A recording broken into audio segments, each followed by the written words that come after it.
the pyramid formation and look at the balance, the practice behind this, excited and a historical moment for them as they present in front of Honorable Chief Minister, sir, in beautiful costume. They don't want to leave the stage. They want, it is artistry in them which makes them perform, slowly marching away. And we can see the contingents taking their places. Kondareddipalle Now we have the address. Kodangal తండాలు అన్ని పల్లెల్ని తమ గుండెల్లో దాచుకొని పల్లె ప్రజల ప్రేమను సొంతం చేసుకున్న ముఖ్యమంత్రి గారు ఈ పల్లె కళారూపాలను అభినందించారు.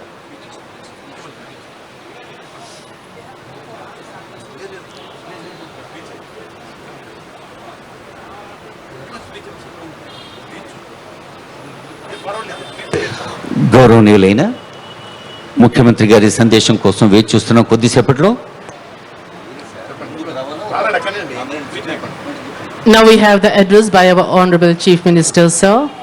The state awaits for the historic message as our Honorable Chief Minister, sir, is going to address. And the diaspora, Telugu diaspora across the world are also glued. There we have our Honorable Chief Minister, sir. గౌరవ ముఖ్యమంత్రి వర్యుల తెలంగాణ రాష్ట్ర అవతరణ దినోత్సవ సందేశం.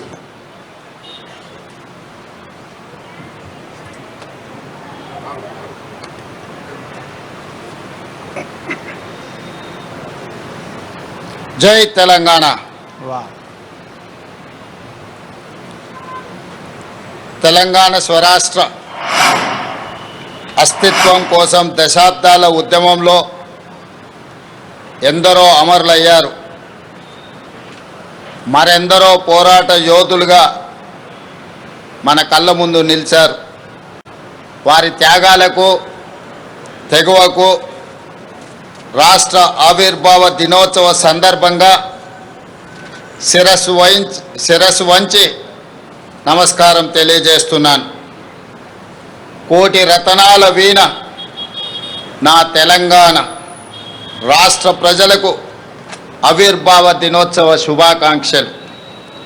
ప్రతి ఏటా త్యాగాల చరిత్రను స్మరిస్తూ రేపటి భవిష్యత్తుకు దిశానిర్దేశం చేసుకునే ఒక భావోద్వేగ సందర్భం జూన్ 2 మనం కలలు గన్న స్వరాష్ట్ర స్వప్నాన్ని నిజం చేసిన ఆనాటి ప్రధానమంత్రి స్వర్గీయ శ్రీ మన్మోహన్ సింగ్ గారు, నాటి యూపీఏ చైర్పర్సన్ శ్రీమతి సోనియా గాంధీలకు 4 కోట్ల తెలంగాణ ప్రజల తరఫున ప్రత్యేక ధన్యవాదాలు, కృతజ్ఞతలు తెలియజేస్తున్నాను. మిత్రులారా,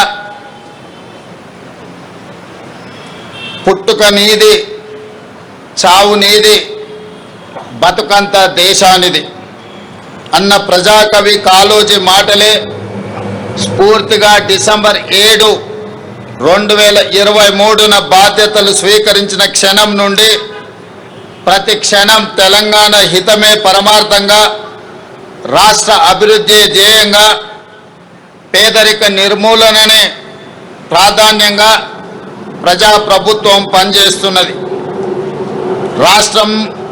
రాష్ట్రంలో అధికారం ఇవ్వడంతో పాటు ఈ 2.5 ఏళ్లలో జరిగిన పలు ఉప ఎన్నికలలో, పంచాయతీ మున్సిపల్ ఎన్నికలలో మా పట్ల మీరు చూపించిన ఆదరణ, అభిమానం మరవలేనిది.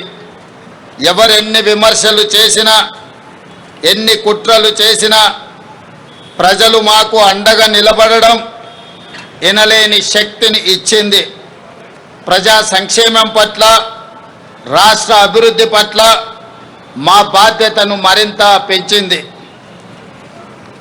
రైతులు, యువత, ఆడబిడ్డల ఆకాంక్షలు, ఎస్సీ, ఎస్టీ, బీసీ, మైనారిటీ, అగ్రవర్ణ పేద వర్గాల సామాజిక న్యాయం, సమగ్ర అభివృద్ధి సాధన కోసం పలు విధాన నిర్ణయాలు తీసుకుంటూ, కార్యాచరణ చేసుకుంటూ 2.5 ఏళ్లుగా నిరంతరం శ్రమిస్తున్నాం.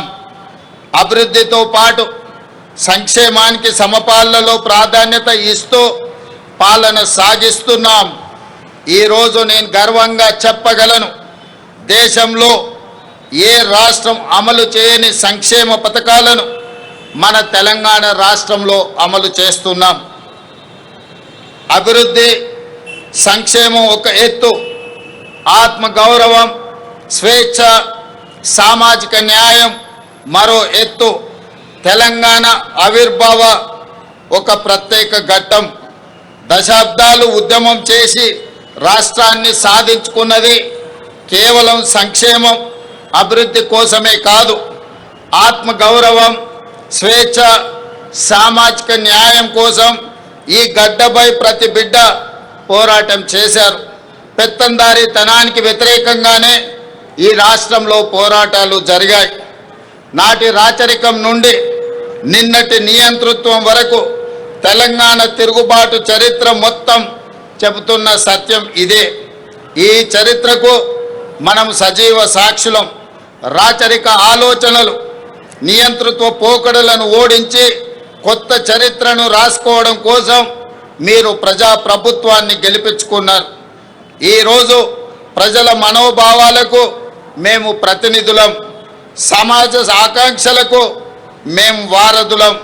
అందుకే మీరిచ్చిన ఈ అవకాశాన్ని మేము అధికారం అని సంబోధించడం లేదు, మమ్మల్ని మేము పాలకులుగా అనుకోవడం లేదు, మీకు సేవకులుగా బాధ్యత నిర్వహిస్తున్నాం.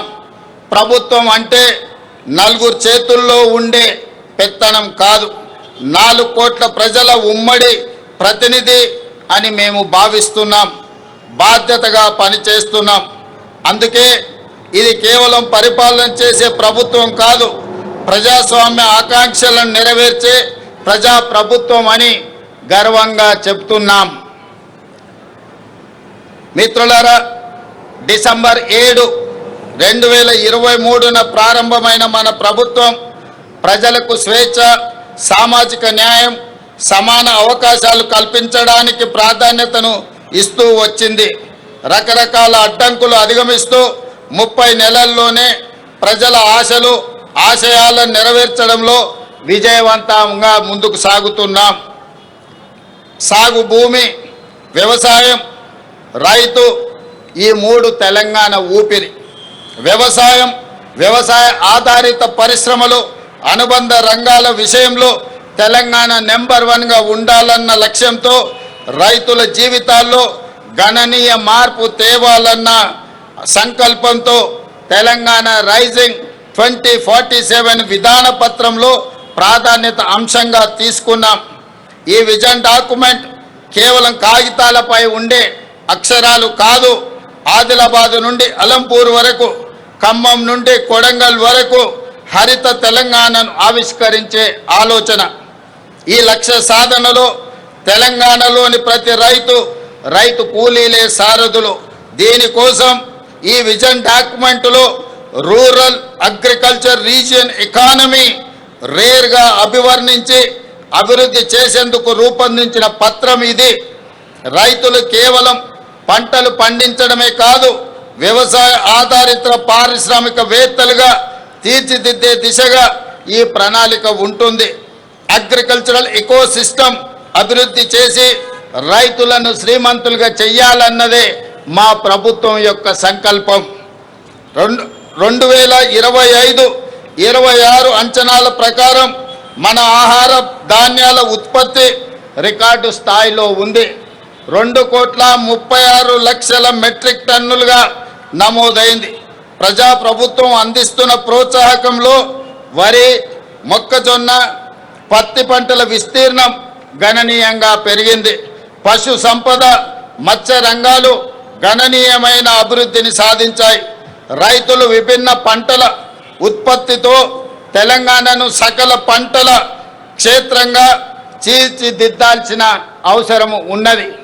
తెలంగాణ భూమి నైసర్గిక స్వరూపం అన్ని రకాల పంటలు పండించడానికి అనుకూలమైన క్షేత్రం.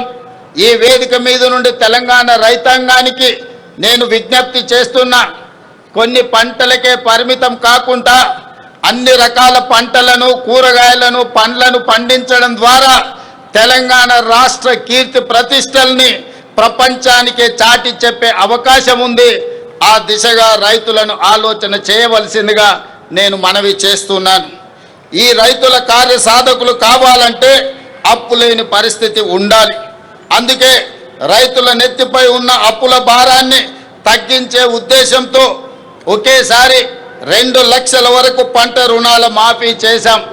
20,616 కోట్ల రూపాయలు రైతు ఖాతాలో వేసి 25 లక్షల పైగా రైతు కుటుంబాలను రుణ విముక్తులను చేశాం. వ్యవసాయానికి ఉచిత విద్యుత్తును కొనసాగిస్తూనే విద్యుత్తు పంపు సెట్లకు సౌరశక్తితో నడిచే పంపు సెట్లను ఏర్పాటు చేస్తున్నాం. తద్వారా అదనంగా ఉత్పత్తి అయ్యే విద్యుత్తును గ్రిడ్కు అందించి రైతులకు అదనపు ఆదాయం వచ్చేలా ప్రయత్నం చేస్తున్నాం.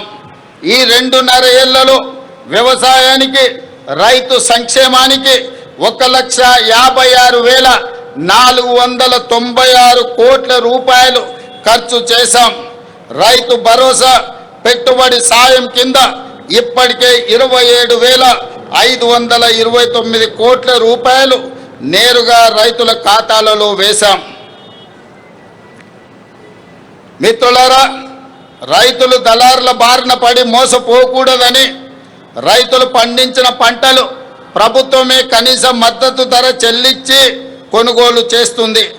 ఎంత భారమైనా సరే చివరి గింజ వరకు పంట ఉత్పత్తులను కొనడానికి రాష్ట్ర ప్రభుత్వం ప్రయత్నం చేస్తుంది. మేము అధికారం చేపట్టిన తర్వాత ఇప్పటి వరకు 2.5 ఏళ్లలో ధాన్యం కొనుగోళ్లకు 82,840 కోట్ల రూపాయలను ఇప్పటి వరకు రైతాంగానికి చెల్లించినాం.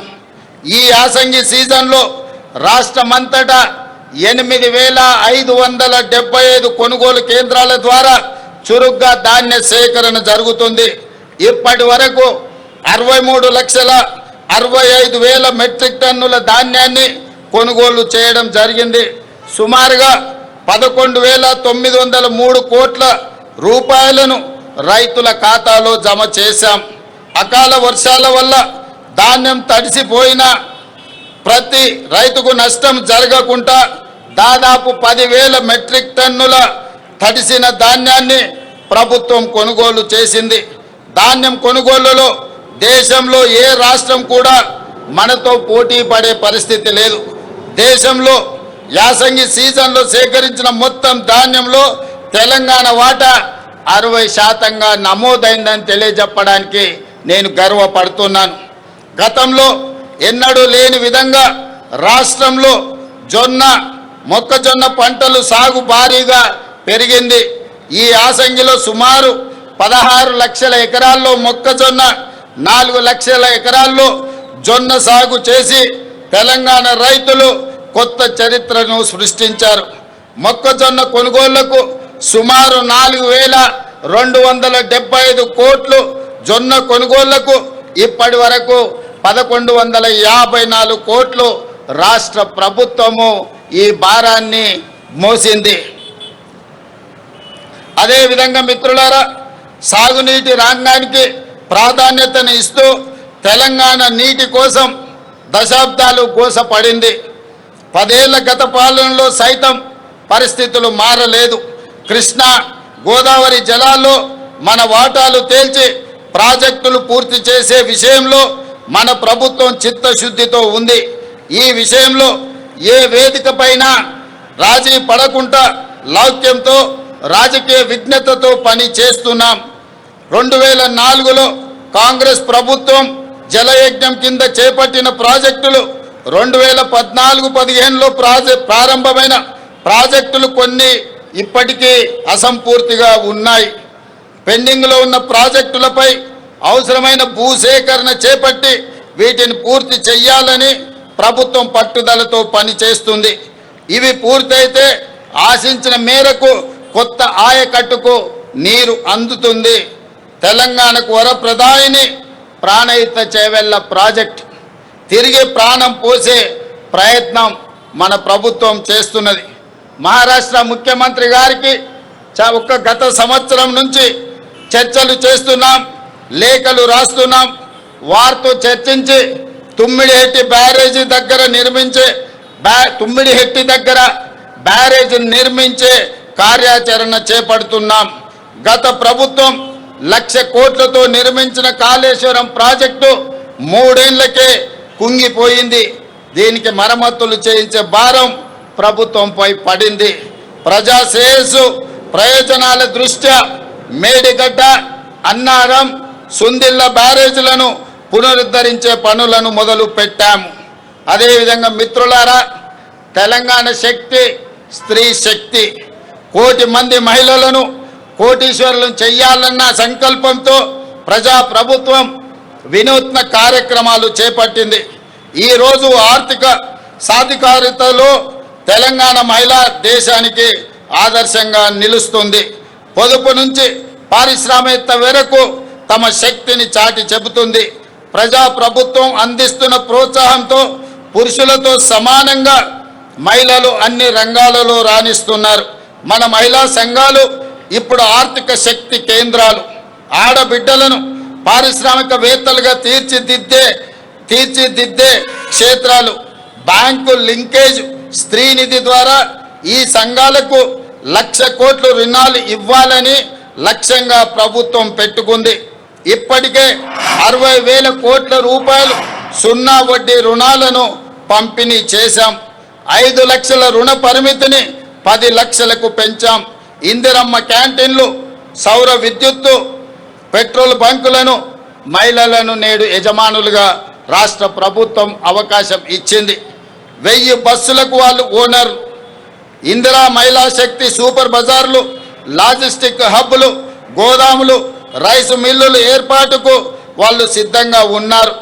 ఇటీవలే రాష్ట్రమంతటా ఒకే రోజున 8,000 స్త్రీ శక్తి భవనాల నిర్మాణానికి రాష్ట్ర ప్రభుత్వం శంకుస్థాపన చేపట్టడం జరిగింది. అమ్మ ఆదర్శ పాఠశాల కమిటీల ద్వారా పాఠశాలలో మౌలిక సదుపాయాలు, యూనిఫామ్ కుట్టు కూలీ మహిళా సంఘాలకు అప్పగించాం. శిల్పారామంలో మహిళా సంఘాల ఉత్పత్తులు అమ్మడానికి స్టాల్ ఏర్పాటు చేశాం. తెలంగాణ మహిళ దేశ పారిశ్రామిక రంగంలో తన స్థానాన్ని సుస్థిరం చేసుకోవడం ఎంతో దూరం లేదు. ఇది ప్రజా ప్రభుత్వం కళ. మన ప్రభుత్వం బాధ్యతలు స్వీకరించిన 48 గంటల్లోనే ఇచ్చిన హామీలను అమలుకు శ్రీకారం చుట్టాం. ఆడబిడ్డల ఆశీస్సులతో ఏర్పాటైన ప్రజా ప్రభుత్వం తొలి పథకాన్ని ఆడబిడ్డల సంక్షేమం నుంచే మొదలుపెట్టింది. ఆర్టీసీ బస్సులో మహిళలకు ఉచిత ప్రయాణ సదుపాయం అందిస్తున్న మహాలక్ష్మి పథకం విజయ పథంలో కొనసాగుతుంది. ఈ పథకం ద్వారా రాష్ట్రంలో ఆడబిడ్డలు దాదాపుగా 10,000 కోట్ల రూపాయలు ఆదా చేసుకోగలిగారు. ఇది నాకెంతో సంతోషాన్ని, ఆనందాన్ని, సంతృప్తినిచ్చే సందర్భం అని తెలియజేయడానికి నేను ఆనందపడుతున్నాను. మహాలక్ష్మి పథకంలో రాష్ట్రంలో 42,90,000 కుటుంబాలకు 500 రూపాయలకే ఎల్పిజి గ్యాస్ సిలిండర్లు అందిస్తున్నాం. గృహజ్యోతి కింద 53,09,000 పేద గృహాలకు 200 యూనిట్లను ఉచిత విద్యుత్తును మనం అందిస్తున్నాం. అదేవిధంగా మిత్రులారా, తెలంగాణ అంటేనే పోరాటం. తెలంగాణ పోరాటంలో ముందు బాగాన నిలబడి కొట్లాడింది నిరుద్యోగ యువకులు. అందుకే నిరుద్యోగ సమస్యను శాశ్వతంగా పరిష్కరించాలన్న ఆలోచనతో యువతకు ఇచ్చిన మాట ప్రకారం ఉద్యోగాల ప్రక్రియను విజయవంతంగా చేపట్టాం. లీగల్ సమస్యలు, లిటిగేషన్లకు ఆస్కారం లేకుండా కొలువులను భర్తీ చేశాం. ఉద్యోగ నియామక ప్రక్రియలో పారదర్శకతను పునరుద్ధరించాం. తెలంగాణ పబ్లిక్ సర్వీస్ కమిషన్తో పాటు ఇతర నియామక బోర్డులను పూర్తిగా సంస్కరించుకున్నాం. గ్రూప్ 1, గ్రూప్ 2, గ్రూప్ 3, గ్రూప్ 4తో పాటు మెగా డిఎస్సి, వైద్య ఆరోగ్య శాఖలో వరుసగా నియామకాలను చేపట్టాం. రికార్డు సమయంలో 67,763 పోస్టులను భర్తీ చేసి యావత్ దేశానికే తెలంగాణ రాష్ట్రం ఆదర్శంగా నిలిచింది. ఉద్యోగంలో చేరే ముందు అఖిల భారత సర్వీస్ అధికారులకు శిక్షణను అందించినట్టుగా నియామక పత్రాలు అందుకున్న 562 గ్రూప్ 1 అధికారులకు ఈరోజు మనము ఫౌండేషన్ కోర్సు ద్వారా శిక్షణను అందించి భవిష్యత్తులో తెలంగాణ అభివృద్ధిలో భాగస్వాములను చేయడానికి ప్రభుత్వం అన్ని చర్యలను చేపట్టింది. ఈ నెలలోనే టీజీపీఎస్సీ ద్వారా ఇంజనీరింగ్, పొల్యూషన్ కంట్రోల్ బోర్డ్, అటవీ శాఖ, టౌన్ అండ్ కంట్రీ ప్లానింగ్ మరియు విద్యాశాఖలో ఉద్యోగాల భర్తీకి నోటిఫికేషన్లు ఇవ్వడం జరుగుతుంది. నోటిఫికేషన్ల జారీ ప్రక్రియ నిరంతరం జరుగుతుంది. అదేవిధంగా మిత్రులారా, ఈ రాష్ట్ర ప్రభుత్వం విద్యకు అత్యంత ప్రాధాన్యతనివ్వాలని నిర్ణయం తీసుకున్నది. విద్య ఒక్కటే పేదరికాన్ని రూపుమాపగలదని నేను సంపూర్ణంగా విశ్వసిస్తున్నాను. పేదరికం రూపుమాపాలంటే సమాజంలో కుల మతాల అంతరాలు తగ్గడానికి ఆస్కారం ఉంటుంది. ఇంతటి ప్రాధాన్యత విద్యకు ఉంది. అందుకే ఇప్పటి వరకు ఏ ముఖ్యమంత్రి చేయని విధంగా విద్యాశాఖను నా దగ్గర పెట్టుకొని తెలంగాణ ప్రభుత్వ విద్యలో విప్లవాత్మక సంస్కరణలకు శ్రీకారము చుట్టాము. కేంద్ర ప్రభుత్వం 2 రోజుల క్రితం విడుదల చేసిన పర్ఫార్మెన్స్ గ్రేడింగ్ ఇండెక్స్లో తెలంగాణకు చాలా మంచి స్థానం లభించింది. ఇది మా కృషి ఫలితం. తెలంగాణ పబ్లిక్ స్కూళ్ళ ఏర్పాటు నుండి యంగ్ ఇండియా ఇంటిగ్రేటెడ్ రెసిడెన్షియల్ స్కూళ్ళ వరకు ప్రతి ప్రయత్నంలో విద్యా వ్యవస్థ బలోపేతం, విద్యార్థులకు నైపుణ్యం, పాఠశాలల్లో అత్యున్నత మౌలిక సదుపాయాల కల్పననే లక్ష్యంగా ఈరోజు పని చేస్తున్నాం. రాష్ట్రంలో 65 ఐటీఐలు, పాలిటెక్నిక్ కళాశాలను అడ్వాన్స్డ్ టెక్నాలజీ సెంటర్లుగా పునరుద్ధరించాం. యంగ్ ఇండియా స్కిల్ యూనివర్సిటీని ఏర్పాటు చేశాం. ఈ యూనివర్సిటీలో ఇప్పటి వరకు 1190 మంది విద్యార్థులు కోర్సులు పూర్తి చేశారు. వీరిలో 838 మంది విద్యార్థులు ఉద్యోగాలు సాధించడం ఆనందంగా ఉంది. Microsoft, Flipkart, Tech Mahindra, Doctor Reddy's, AIG Hospitals, Apollo Hospitals వంటి ప్రముఖ సంస్థల్లో వీరికి ఉద్యోగ అవకాశాలు వచ్చాయని తెలియజెప్పడానికి నేను ఆనందపడుతున్నాను. మిత్రులారా, ఇప్పటికే రాష్ట్రంలోని 1362 ప్రాథమిక పాఠశాలల్లో ప్రీ ప్రైమరీ తరగతులు అందుబాటులోకి తీసుకొచ్చాం. ఈ ఏడాది కొత్తగా 2769 స్కూళ్లలో ప్రీ ప్రైమరీ తరగతులను ఏర్పాటు చేస్తున్నాం. దీంతో ప్రభుత్వ పాఠశాలల్లో ఎన్రోల్మెంట్ శాతం పెరుగుతుంది. ఈ ఏడాది రాష్ట్రంలోని అన్ని ప్రభుత్వ స్కూళ్లలో, కాలేజీలలో విద్యార్థులకు బ్రేక్ఫాస్ట్ స్కీమ్ పథకాన్ని అమలు చేస్తున్నాం. ప్రస్తుతం పాఠశాలల్లో ఉన్న మధ్యాహ్న భోజన పథకాన్ని జూనియర్ కాలేజీలకు విస్తరిస్తున్నాం. అన్ని ప్రభుత్వ సంక్షేమ హాస్టళ్లు, రెసిడెన్షియల్ పాఠశాలలు, కళాశాల విద్యార్థులకు డైట్ ఛార్జీలు 40%, కాస్మెటిక్ ఛార్జీలను 212% పెంచడం జరిగింది. అమ్మ ఆదర్శ పాఠశాల కమిటీల ఆధ్వర్యంలో పాఠశాలల్లో 706 కోట్ల విలువైన మౌలిక సదుపాయాల పనులను చేపట్టాం. మంచిరేవుల గ్రామంలో యంగ్ ఇండియా రెసిడెన్షియల్ స్కూల్ని మనము ప్రారంభించాం. Pulleys young India integrated residential స్కూల్ని మనం ప్రారంభించుకోవడం జరిగింది. మిత్రులారా, పేదల కళ సొంత ఇల్లు. ఆ సొంత ఇల్లు కళ నెరవేరితే పేదల కళ్ళల్లో ఉండే ఆనందాన్ని మనం ఆస్వాదించవలసిందే కానీ మాటల్లో చెప్పలేం. అందుకే నేను గ్రామీణ ప్రాంతం నుంచి వచ్చాను. పేదల మధ్య పెరిగాను. వారి జీవన స్థితిగతులు నేను చూశాను బాల్యం నుండి. సొంతిల్లు అన్నది వారి జీవిత కాలపు కళ. అది వారి ఆత్మ గౌరవం.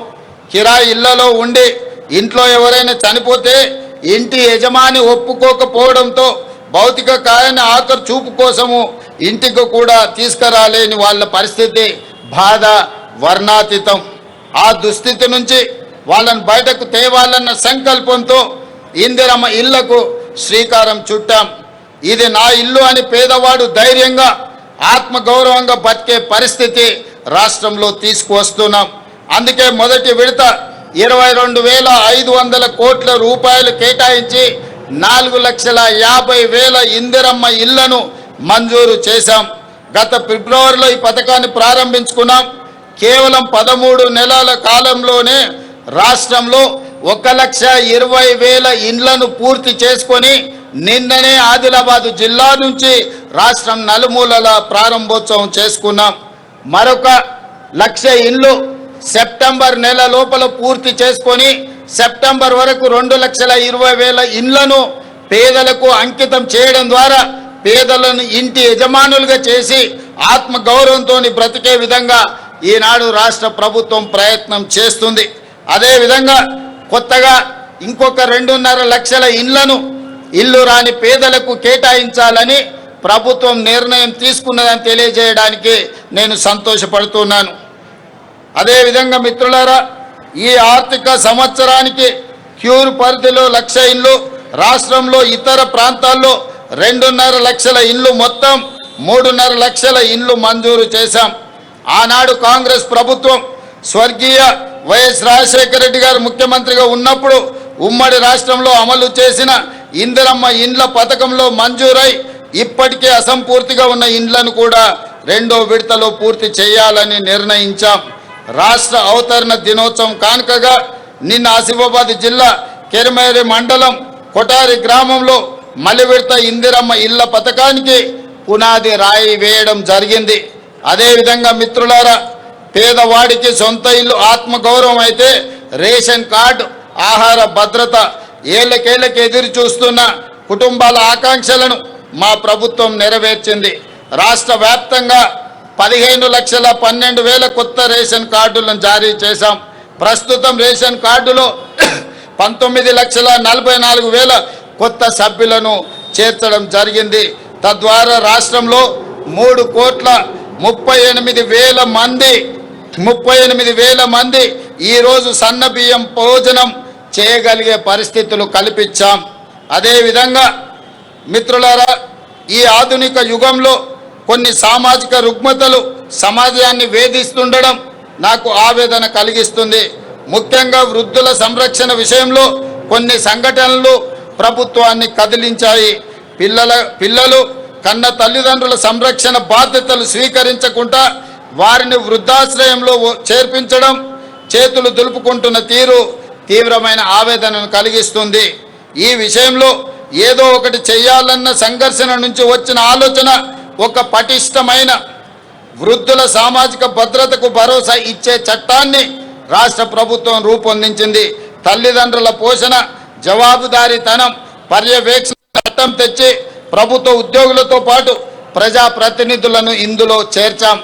ఎవరైనా ప్రజాప్రతినిధులు కానీ, ప్రభుత్వ ఉద్యోగులు కానీ, ప్రైవేట్లో పెద్ద ఉద్యోగాలు చేసేవాళ్ళు కన్న తల్లిదండ్రులను చూసుకోకపోతే వాళ్ళ జీతాలలో 15% కోత విధించి ప్రత్యక్షంగా తల్లిదండ్రుల ఖాతాలో వేయడం ద్వారా ఆ వృద్ధాప్యంలో తల్లిదండ్రులకు రక్షణ కల్పించే చట్టాన్ని తెలంగాణ రాష్ట్ర ప్రభుత్వము అమలు చేస్తున్నదని తెలియజేయడానికి ఈ సందర్భంగా నేను సంతోషపడుతున్నాను. మిత్రులారా, అదేవిధంగా గిగ్ వర్కర్ల చట్టం, ఈ చట్టం కూడా మన రాష్ట్రంలో సుమారు 4 లక్షల మంది గిగ్ వర్కర్లు పనిచేస్తున్నారు. ఎండనక, వాననక, పగలనక, రాత్రనక 24 గంటలు నిరంతరం సేవలు అందిస్తున్నారు. వారి ఉద్యోగాలకు, జీవితాలకు ఇన్నాళ్ళు భద్రత లేదు. వారి ఉద్యోగ భద్రత కోసం ఈనాడు ఒక చట్టం చేశాం. అందులో రాహుల్ గాంధీ గారి చొరవకు నేను అభినందనలు తెలుపుతున్నాను. గిగ్ వర్కర్ల సంక్షేమం కోసం మన ప్రభుత్వం చేసిన చట్టం ఇప్పుడు ఇతర రాష్ట్రాలకు ఆదర్శంగా నిలిచింది. 12 సంవత్సరాలు పెండింగ్లో ఉన్న 73 రకాల ఉపాధి రంగాలకు కార్మికుల కనీస వేతనాలు నోటిఫై చేశాం. దీని ద్వారా స్కిల్ వర్కర్లకు 25.9% మరియు అన్స్కిల్డ్ వర్కర్లకు 34.95% వేతనాలను పెరిగాయని కార్మిక సోదరులకు తెలియజేయడానికి నేను సంతోషపడుతున్నాను. అదేవిధంగా పోరాట యోధులను గుర్తించాలని, తెలంగాణ అమరవీరుల కుటుంబాలను, తెలంగాణ ఉద్యమకారులను గుర్తించడానికి మనం కమిటీ నియమించుకున్నాం. వారి అమరవీరులు, పోరాట యోధులే తెలంగాణ రాష్ట్రం. వారి త్యాగాలకు విలువలేని రాష్ట్రం జీవం లేని శరీరం లాంటిదని నేను భావిస్తాను. అందుకే తెలంగాణ రాష్ట్రం కోసం పోరాడిన యోధులను గుర్తించి వారికి వారి కుటుంబ సభ్యులకు తగిన న్యాయం చేయాలన్న ఆలోచనతో లక్ష్యంతో కేశవరావు గారు కోదండరాం గారి నాయకత్వంలో కమిటీని నియమించాం. ఆ కమిటీ నివేదిక ఆధారంగా తెలంగాణ పోరాట యోధులందరినీ సముచిత రీతిన సత్కరించి వారి పట్ల చిత్తశుద్ధిని చాటుకుంటామని తెలియజేస్తున్నాను. మిత్రులారా, చాలా విషయాలు మాట్లాడాల్సినవి ఉన్నాయి, కానీ ఎండ తీవ్రత ఎక్కువగా ఉంది. చాలామంది ఎండ చాలా అంటే చాలా తీవ్రంగా ఉంది కాబట్టి మిగతా విషయాలు మనం రాతపూర్వకంగా ఇచ్చిన బుక్లెట్లో ఉంటాయి. చివరగా ఈ ఉపన్యాసాన్ని ఎండ తీవ్రతను దృష్టిలో పెట్టుకొని దాని కొంత సంక్షిప్తంగా ఇందులో పూర్తి చేస్తాం. రాతపూర్వకమైన వివరాలన్నిటిని కూడా అందించాం రాష్ట్ర ప్రజలందరికీ. మీడియా మిత్రులు కూడా దీన్ని పరిగణలోకి తీసుకోవాల్సిందిగా కోరుకుంటూ ఈరోజు చివరగా ఒకే ఒక్క మాట నేను చెప్పదలుచుకున్నాను. మిత్రులారా, దేశంలోనే కాదు ప్రపంచానికే తెలంగాణను గేట్వేగా నిలబెట్టాలన్నది నా స్వప్నం. దానికి మార్గం తెలంగాణ రైజింగ్ 2047 విజన్ డాక్యుమెంట్. 2034 నాటికి $1 ట్రిలియన్ ఎకానమీగా, 2047 నాటికి $3 ట్రిలియన్ ఎకానమీగా తెలంగాణ ఉండాలన్నది ప్రజాప్రభుత్వం యొక్క సంకల్పం. దీనికి ప్రజలందరూ అండదండలు కావాలి. మీ అందరి సహకారం ఆశీర్వాదంతో ఈ లక్ష్యాన్ని చేరుకుంటామన్న విశ్వాసం నాకు సంపూర్ణంగా ఉన్నది. ఈ ఆర్థిక వృద్ధిలో ప్రతి ఒక్కరూ భాగస్వాములు కావాలి. తెలంగాణ అభివృద్ధికి పునరంకితం కావాలని కోరుకుంటూ మీ అందరికీ మరొక్కసారి తెలంగాణ రాష్ట్ర ఆవిర్భావ శుభాకాంక్షలు తెలియజేస్తూ మీ అందరి దగ్గర సెలవు తీసుకుంటున్నాను. జై హింద్, జై Telangana. Thank you, Honorable Chief Minister, sir, for addressing 4 crore Telangana. There we have the parade commander taking permission.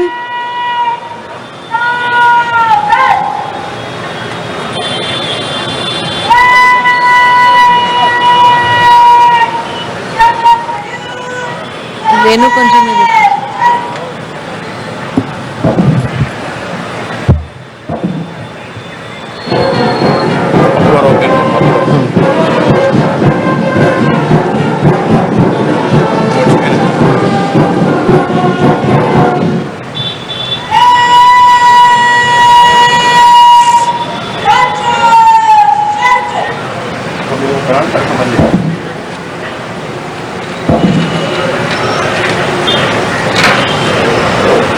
There we have the parade commander, Ms. Manisha Nehra IPS, taking permission for the Nishkraman of the parade.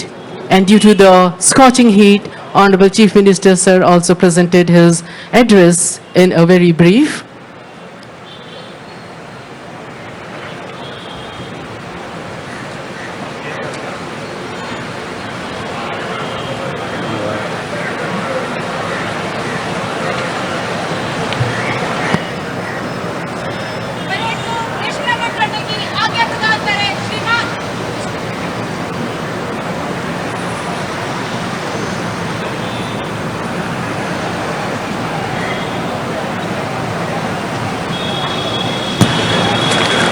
Parade commander handing over the parade to parade second in command, Y. Krishna Arjun Rao.